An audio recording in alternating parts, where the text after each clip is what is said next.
আসসালামু আলাইকুম। মোহনাজ ওয়ার্ল্ডে সবাইকে স্বাগতম। আমার আজকের রেসিপি ভিন্ন স্বাদের কোয়েল পাখির ডিম ভুনা। প্রথমে আমি প্যানে তেল গরম করে নিয়ে তাতে তেজপাতা ও শাহি জিরা ফোড়ন দিয়ে দিয়েছি।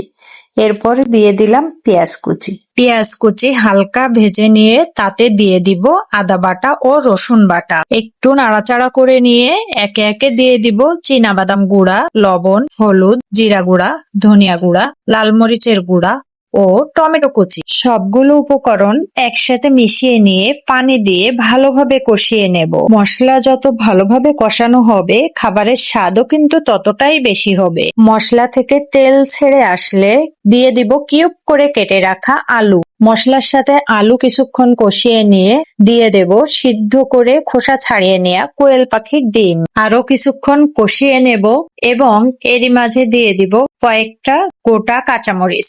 গোটা কাঁচামরিচ রান্নাতে খুব সুন্দর একটা ফ্লেভার যোগ করে। এবার দিয়ে দিব পানি।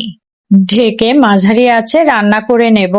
ঝোল কমে আসলে উপর থেকে ধনিয়া পাতা কুচি ছড়িয়ে দেব। আরো কিছুক্ষণ জাল করে ঝোল মাখা মাখা হয়ে আসলে নামিয়ে নেব। এরই সাথে রেডি হয়ে যাবে দারুণ মজার কোয়েল পাখির ডিম ও আলু ভুনা। আরো মজার মজার রেসিপি পেতে মোহনা ওয়ার্ল্ডের সাথেই থাকুন। ধন্যবাদ।